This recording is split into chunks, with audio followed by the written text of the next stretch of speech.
welcome everyone to another new week. Okay, we'll continue our book reading, Advanced Selling Strategy by Brian Tracy, and we're still in chapter 8, which said prospecting, that is filling your sales pipeline. The place we read last week was talking about who the golden prospect is, how to identify the golden prospect, and factors that make you know who a good prospect is. Okay, this is where we stopped last week. It says the prospecting strategy, that is the questions you need to ask. And what are these questions? What these questions that you're asking, what would they do for you? What's the questions? When you ask questions, they help you think clearly and help you make a better decision. So today we're looking at one of those important questions that you ask yourself, or one of the important questions you need to ask yourself when you are prospecting, or when it comes to prospecting strategy. Okay, and one of those questions is, what do I sell? The first question you must ask yourself is, what exactly do I sell? What is your product or service? What does it do for the purchaser? Imagine your customer is at the other end of the sales pipeline. What comes out? What does he actually get as a result of purchasing your product or service? As we have seen, the difference between the amateur and the superior salesperson is immediately evident in the way they answer these questions. The amateur tends to respond in terms of the qualities, characteristics, and features of the product or service. They focus on what the product or service is. They repeat the specifications and descriptions of the product or service contained in their brochure and other sales literature. The professional, on the other hand, focuses single-mindedly on the specific problems or goals of the prospect, and shows how the product or service enables him to get what he really wants with the low risk and high return. The professional focuses on what the product does for the customer in terms of improving his life or work. The professional talks about the end result, what emerges from the pipeline, rather than getting bogged down the details of how the product is created, produced, and delivered. The professional deals with the what of the product rather than the why or how. As a salesperson or salespeople, we sometimes become so involved in our product or service that we see it through our own eyes and then try to impose that vision of what it is on our customers. However, you can put yourself aside and mentally project into the mind of your prospect and look at your product or service from his or her point of view. You will see more clearly what it represents in his or her life. What exactly is your product or service from the viewpoint of your customer? Remember, people buy the feelings that they anticipate enjoying as a result of purchasing what it is you're selling. From our early discussions of needs, you know that your first job is to discern the exact needs that this particular customer wants to satisfy by owning and using your product or service. What is it? When I was consulting with a retail tire chain, their salespeople were focusing their efforts on convincing prospective customers that their tires were the best priced.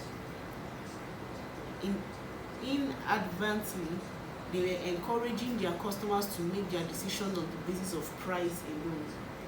Their prospective customers would then shop around and eventually find someone somewhere who would sell them pretty much the same tire for a lower price. This was frustrating their salespeople and their management to no end. After that discussion, we changed the focus of the sales presentation away from price towards safety and security.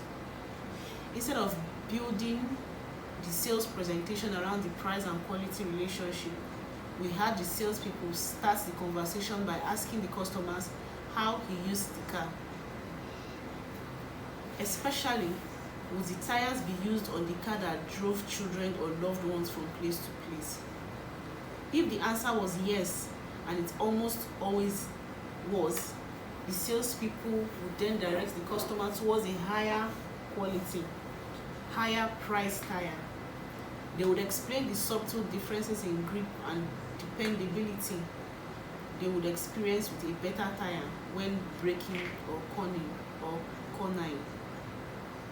They would explain how a higher quality tire could make all the differences in saving the passenger's life in an accident. Prospects who had been shopping around for the best price realized their primary concern was really the safety of the passengers of the car, and that it was well worth spending slightly more to ensure a higher level of security and dependability.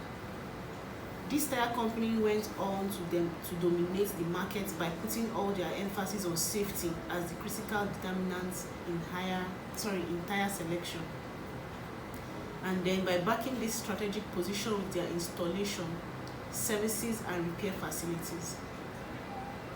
If you have any doubt at all about what it is you're actually selling from the viewpoint of your customers, you are selling in the dark.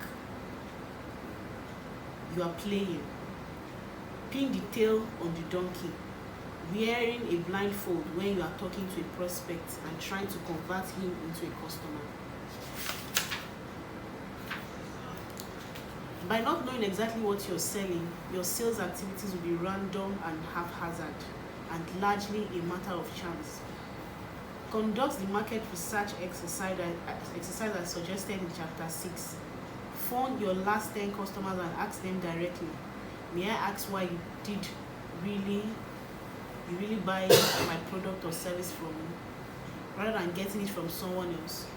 Probe your customers carefully and see if you can get them to tell you what it really was that caused them to buy. In contrast to what you were selling, what was it that you were buying? If you ask these questions of 10 recent customers, you will learn that 60% to 80% of these real reasons for buying were similar. You will then know how to approach and sell new prospects to more prospects effectively. With this information, you will be ready to make a giant leap forward in your sales career. Okay, so we will stop this moment. Like when we read last week, where he was telling us about factors that determine who a golden prospect is. If you look at the number one factor of who a good prospect is, it is simply stating that your prospect must be someone who is actually in need of your product and service. Make sure that your prospect is someone who your product and service, your product or your service can actually solve their problems or be able to, satisfy that pain point at which they are having at that time. We went further to tell us that your prospects, your clients or customers are also emotional buyers, just as people are emotional buyers. You don't buy your products because maybe your product has a very fine design, because it has 4 USB ports and it has 3 universal sockets. They buy based on emotions, like, oh my god, I'm going to be able to charge my phones and my laptop without a charger here, and it has a universal socket. That means any shape of plug can go in, and as well as that. So it still boils down to, what do I sell? What are you selling? What do you think you're selling? Do you think you're just selling extensions, or do you think you're just selling such protectors? What exactly is it that you are selling? When you ask yourself these questions, it will help you know how to market or do a sales presentation to your clients and your customers. He gave an example of a company that sells tire, and they were selling their tire, although the tires were of high quality, but they were selling their tire at a lower price, instead of selling the qualities or selling the probably solutions of what their tires could do. And at the end of the day, you find out that these clients or these customers go to another tire company and get that same tire for a cheaper price than what the other company was selling it. Why? Because they were selling solution. It wasn't really about price, it was really about the solution. Imagine if someone comes inside and is like, oh, your extensions are expensive, why is this one expensive? I've had a customer call me and like, your wires burn, your extensions catch fire and stuff like that when there's a surge and spike. I'm like, no, we've not had such reports, or we've not had such experiences before, because our products are not made damage. So that is actually an upselling when it comes to customers. When they're telling you about price, you don't just say because they are of good quality. You can still go further and upsell to them. I'm like, you're not going to experience any fire outbreak like other extensions do. You know, once there's a surge spike and the next thing you know, there is fire, so you are not on the risk of fire or burning cables or stuff like that. So all these are ways which you can upsell to customers when you're selling your products. So you should talk about safety, security, how durable it is, how dependable it is, and the rest of it. Emphasize on those stronger benefits and features of using your products and services when you know what you're actually selling. So that is all for this morning. Thank you.